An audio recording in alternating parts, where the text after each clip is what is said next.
Oh, we could fly. Welcome back to Have a Cup of Johnny. This season isn't about hustling harder. It's about coming home to yourself, to your voice, to your breath, to the quiet truth that you're still here and you're not starting over. You're starting again. This is your space to reflect, reset, and remember who the hell you are. So pour your cafecito and let's begin.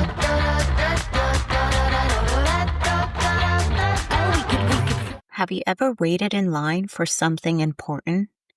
License renewal, a passport, a school application? I know I have. And as you just near the front, this has happened to me, they change the rules. Now imagine the sign changes every time you blink. The people behind you jump ahead. The form you filled out last year is no longer valid. And someone watching says, why don't you just follow the process? Welcome back to Have a Cup of Johnny.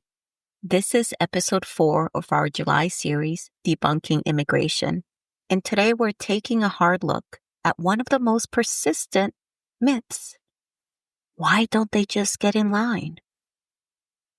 Let's talk about that line, because once you see how unstable, unequal, and often non-existent it really is, you'll stop asking that question altogether. All right, when people say just get in line, they are picturing something like a deli ticket counter. Take a number, wait your turn, get your citizenship. But in reality, there isn't one line. There are dozens of processes, each with their own maze of restrictions. Let's break down just a few here. Just a few. This is not the be-all, know-all list. All right, family-based visas. You must have a U.S. citizen or legal resident relative. The wait time for some countries is 20 years or more.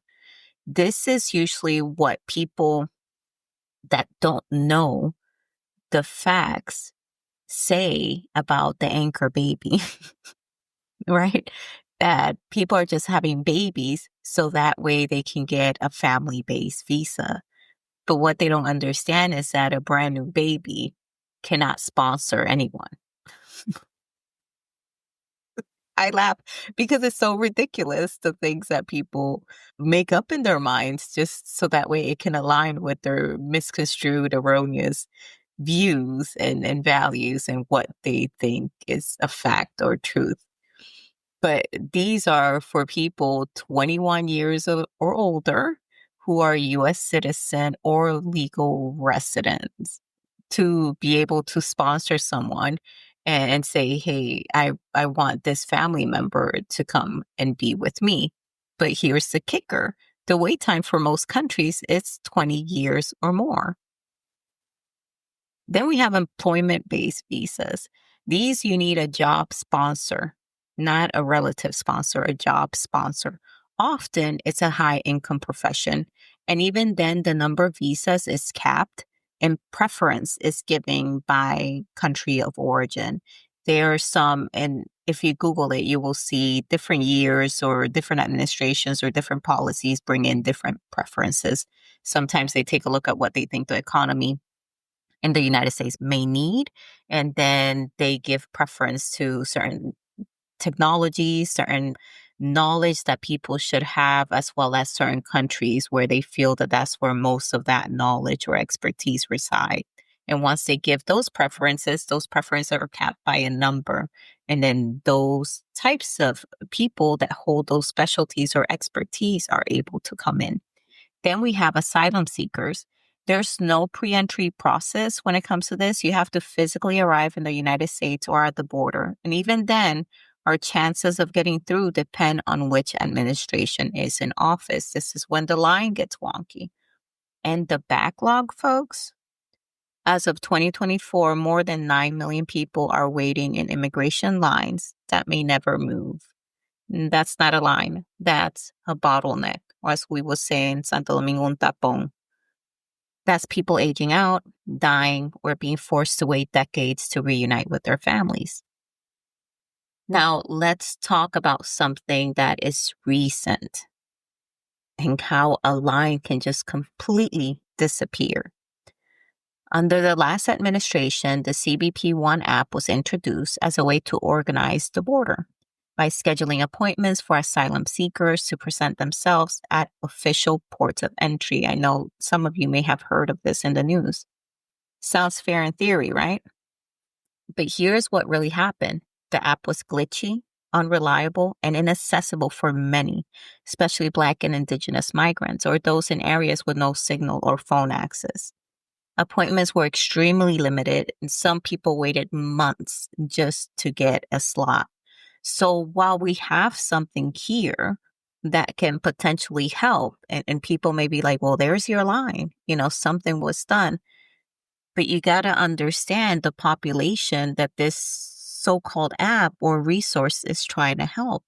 And then you have to go further with that question to really ascertain whether this is the best method to help that population. If you really want to help, right? How can you say, I want to help this population, but give them a resource that is mostly inaccessible to them because of technology or money? You see, and this is some of the limiting factors when it comes to the CBP One app. Still a good try.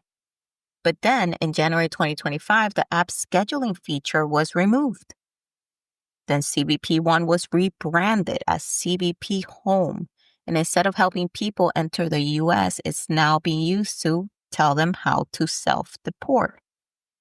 That's right. So now we have this line of people who did follow the rules, who used the app that they were told by legal agencies to use, who entered with permission. They enter with permission and now getting notices to leave the country and use the app to report when they're already gone. So when someone says they should just follow the process, that statement is very short-sighted and erroneous. Because the only honest response is they did. And then the process disappeared. So the thing about immigration law is it changes all the time. You can ask this to anyone who's been through it, who works in organizations that have to do with immigration, who are immigration officers, who are enforcers of immigration. And they will tell you, they'll be the first ones to tell you it changes all the time. What's legal today can be criminalized tomorrow. And what was a pathway 5 years ago might now be blocked by a court decision, a presidential order, or a budget cut. And then those people that were following the rules as they knew it before it gets changed, before the rug gets swept underneath their feet, are stuck in the middle. And let's not forget, DACA is still in limbo. That's another example. After more than a decade, refugee caps change with each new administration. Title 42 allowed mass expulsions at the border, then ended and created a new mess of rules. The Remain in Mexico policy literally forced people to wait in dangerous camps. And now the CBP Home app is removing people who came in through the previous administration's process. So the line isn't just unfair, it's unstable. It's written in pencil, not in ink. Now I want to talk directly to people in my community, Latinos and immigrants, who say, I did it the right way. So should they. Like I said before in a previous episode, I hear the pain behind those words. I know how hard it is to get here. I know. Stay here. Prove yourself here. But that statement, I did it the right way, so should they, it's not justice. Like I said before, that's trauma talking. Not everyone gets the same entry points. Some people are born into easier routes. Citizenship through marriage, family sponsors, refugee programs that existed before they were shut down. Others They're running from violence, from famine, from persecution. And when we say, I suffered, so should they, we're not defending fairness here. We are defending our wounds, our trauma, and we're defending that these traumas and wounds should be passed down to another one who is under our umbrella, it's under our culture, it's under our group.